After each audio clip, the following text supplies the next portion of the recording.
माता जिजाऊ माता आहे त्यांना मुद्रा करून मी शिव्याख्याता प्राचार्य दादासाहेब कोरेकर पवार आज 19 वर्षानंतर या गावामध्ये पुन्हा येण्याचा योग आला.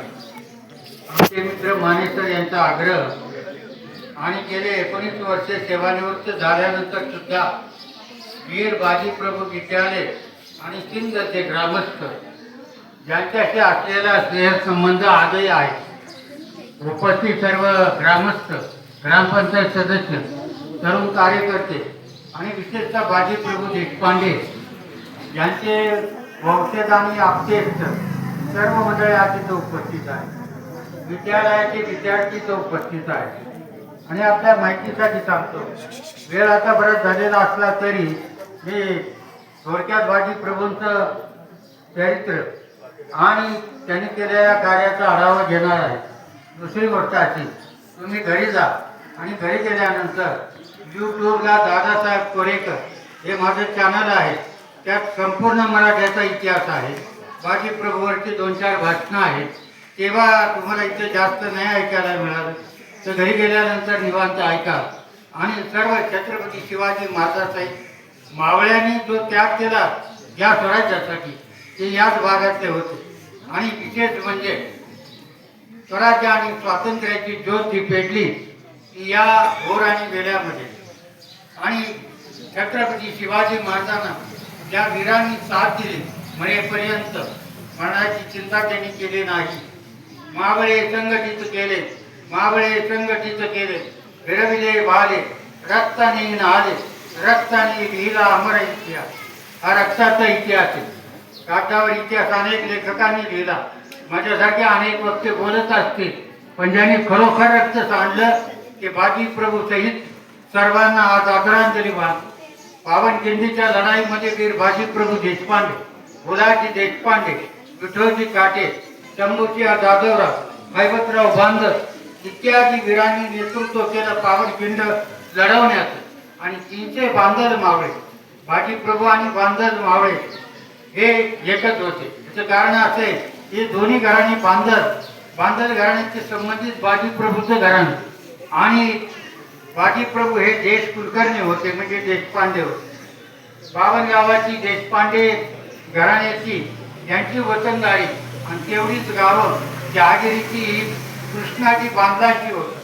म्हणजे बांधांचा कारभार हा बाजीप्रभू देशपांडे याच गावात करायचे. रोहिडा जिल्हा आणि सिंध गाव, इतिहासामध्ये सिंध गावाला मौजे सिंध नाही म्हणत, कसबे सिंध म्हणतात. त्याचं कारण असं आहे की हे राजधानीचं ठिकाण होतं बांधलांच्या आणि बाजीप्रभू कारभारी होते. अशा प्रकारचा हा इतिहास आहे. मूळतः हे बाजीप्रभूचं घराणं मध्य प्रदेश, धार, मांडवगड भागातून महाराष्ट्रात आलं. पवार घराणंही महाराष्ट्रात आलं. इथं यवनांची आक्रमणं वाढली आणि मग इकडं आल्यानंतर त्यांना अगोदर निजामशाही, नंतर आदिलशाही, नंतर स्वराज्यामध्ये बाजीप्रभूचं घराणं सामील झालं आणि त्याने अतूट पराक्रम केला. आत्ताच माझ्या पुढे माझ्या अगोदरच्या वक्त्यांनी उल्लेख केलेला आहे की बाजीप्रभू आणि पिलाजीप्रभू या दोघांचं बलिदान या एकाच दिवशी झालं. 2 बंधूंचं.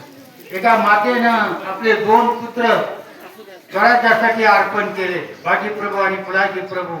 आणि त्याच्याबरोबर 300 बांदर मावळे होते. बांधाची फौज होती. असं सांगितलं जातं, अंगद हनुमंत रघुनाथाला जे जे बांधल शिवरायाला, अशी उक्ती इतिहासात ऐकायला मिळते की शिवाजी महाराजांना ज्यांनी साथ दिली ते बांधल आणि जे आणि त्यांच्याबरोबर हे बाजीप्रभू सारखी घराणे अनेक पुढे आली आणि स्वराज्यासाठी लढले. शिवाजी महाराजांना वाचवण्याचं काम बाजीप्रभूने स्वतःच्या अंगावर केलं. पन्हाळगडामध्ये 4-4.5 महिने अडकून पडल्यानंतर याच्यातून सुटका होणार नाही. किती द्वारचा 30,000 फौजेचा तळ पडलेला होता, वेढा पडलेला होता. नेताजी पालकर सरसेनापती यांनी वेढा फोडण्याचा प्रयत्न केला, परंतु त्यांना ते शक्य झालं नाही, कारण 30,000 फौजेची कसर आहे.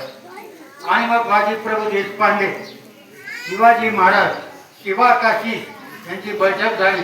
शिवा काशीचं स्मरण केलं पाहिजे. त्याचं कारण असं आहे की आदल्या रात्री बलिदान झालं अगोदर ते शिवाकाशीचं शिवाजी महाराज म्हणून ज्यांनी शिवाजी महाराजाचा वेश धारण करून शत्रूला चकवा दिला आणि म्हणून बाजीप्रभू देशपांडे आणि महाराज पुढं निघून आले आणि विशाळगडापर्यंत पोहोचू शकले. त्याच्या अगोदर बलिदान झालं एका नाभिक माणसाचं. शिवा काशी, काशीचा अर्थ होतो जासूस, म्हणजे हे घरानं नाभिक जरी असतं ते स्वराज्यामध्ये सामील झाले. आणि मग बाजीप्रभू देशपांडे, फुलाजी देशपांडे हे या सगळ्यांना घेऊन पळत. मला आठवण येते मी 19 वर्षापूर्वी या शाळेचा मुख्याध्यापक होतो. त्या माझ्या काळातली बरीचशी मंडळी आज हयात नाही. संग्रामदादा राजे शिर्के, मोहिते आप्पा, वासुदेवराव शिर्के, शिर्के साहेब, रामसेवक होते. या सर्व मंडळींच्या पुढे मी एक विषय मांडला होता की इथं मी आलो त्यावेळेला बाजीप्रभूचा पुतळा नव्हता. 2007 साली मी सेवानिवृत्त होत असताना ग्रामस्थांच्या पुढे विषय मांडला होता की हे गाव तुमचं बाजीप्रभूच्या नावाने ओळखलं जातं. जर त्याचे साक्षीदार मानेसरे जर बाजीप्रभूच्या नावाने गाव ओळखलं जातं तर तुमच्या गावाला इतिहास कोणाचा आहे? बाजीप्रभूचा. जगाच्या इतिहासामध्ये सिंध गावचं नाव काय गेलं? बाजीप्रभूमुळे. आणि मग त्या बाजीप्रभूचं स्मारक करावा अशी माझी इच्छा आहे. मी गेले 50 वर्षे शिवचरित्रावर व्याख्यान देत आलो आणि बाजीप्रभूचं पात्र मला अतिशय भावलं. कारण सर्वस्वाचा त्याग केला या माणसाने. कुटुंब पाहिलं नाही, घरदार पाहिलं नाही, आपली मुलं बाळ पाहिली नाही आणि स्वराज्यासाठी त्याग करणाऱ्या या वीरानं छत्रपती शिवाजी महाराजांना वाचवण्याचं आणि स्वतःचा आणि स्वतःच्या बंधूसहित 300 मावळे जरी बलिदान झालं, स्वराज्याचा अधिपती वाचला. आणि म्हणून शिवाजी महाराज विशाळगडी पोहोचले. तेव्हा मला त्यावेळेला आठवण आली आणि लोकांच्या पुढे विषय मांडल्यानंतर पुढच्या वर्षी 2008च्या दरम्यान मला वाटतं तिथं पुतळा उभा राहिला आणि त्याला सुद्धा मानेसर आणि त्यावेळेच्या ग्रामस्थांनी मला निमंत्रण दिलं. 11 हे संबंध 2011 वर्ष आहेत. परवाही मानेसर मला विनंती केली. विनंती म्हणण्यापेक्षा आग्रह केला, कारण ते आमचे मित्र आहेत, त्यांना अधिकार आहे, तर तुम्ही आलं पाहिजे. आणि आलो. गेल्या वर्षी बोलवलं होतं त्यांच्या सरपंच काळात मध्ये त्यांनी पुष्कळ काही योजना राबवल्या. याचा आम्हाला अभिमान वाटतो की या गावचे रहिवासी शासकीय सेवेतून निवृत्त झाल्यानंतर या गावचे प्रथम नागरिक झाले. आणि हा एवढा मोठा उत्सव जो भरतो तो मानेसरांच्यामुळे सुरू झाला पुढे. तेव्हा अशा प्रकारे बाजीप्रभू, फुलाजी प्रभू यांचं बलिदान पाहून केंद्रित झालं. महाराज पुढे आले, विशाळगडी पोहोचले आणि बाजीने सांगितलं होतं, महाराज तोफेचे 5 वार करा, जमलो वाचलो ते मुद्र्याला हजर राहील आणि जर नाही वाचलो तरी तुम्ही वाचला पाहिजे. तुम्ही विशाळगडी पोहोचा, तोफेचे 5 वार करा. महाराज गेले, परंतु त्या विशाळगडाला विश्वास सोडली आणि दळवी या 2 अतिशय सरदारांचा वेढा होता. तो वेढा खोलून महाराज वर गेले. त्याच्याबरोबर बांधल होते, रायाची बांधल होते, कोयाची बांधल होते. म्हणजे बांधल सेनेचे 2 प्रमुख होते महाराजांना वाचवण्यासाठी. आणि मग महाराज पोहोचले. त्यावेळेला बाजीप्रभू लढत होते. दोन्ही आता 2 तलवारी घेऊन शत्रूला त्यांनी कंठस्नान घातलं. 300 विरुद्ध 3000 असा विषय माकडा होता. बाजीप्रभूने सांगितलं होतं एकाने 10 मारले तर हे 3000 टिकणार नाही. आणि संख्या अफाट होती. 3000 लोकांना मारणे शक्य नव्हतं. पण 300 वीर लढले, प्राणपणाने लढले. महाराज वाचले, विशाळगडी पोहोचले. बाजीप्रभूच्या अंगावर शेकडो जखमा झाल्या होत्या. त्याच्या अगोदर फुलाजी प्रभू पडले. शंभूच्या जाधवराव महाराजांचे मेवणे होते, शिवाजी महाराजांचे. ते त्याच्यात कामी आले. विठोजी काटे सरदार होते आणि हैवतराव बांधल त्यामध्ये त्या बांधल सेनेचे प्रमुख होते. ते सर्व मंडळींचं बलिदान झालं. आणि तो दिवस होता आषाढ पौर्णिमा. याच काळामध्ये मुसळधार पावसामध्ये हे मावळे महाराजांना घेऊन पळत होते. आणि अशा प्रकारे एवढ्या लोकांचं बलिदान झालं. छत्रपती शिवाजी महाराज वाचले, स्वराज्याचा अधिपती वाचला. म्हणून स्वराज्य उभं राहिलं. तानाजी मालुसरे, येसाजी कम अशी माताबाई मंडळी होती. बाजी पाटणकर त्यातली कितीतरी माणसं मारली गेली. नेताजी पानकर आणि या सर्वांनी स्वराज्य उभं केलं. त्यामध्ये मुरारबाजी, त्यामध्ये नाव येतं बाजीप्रभू देशपांडे.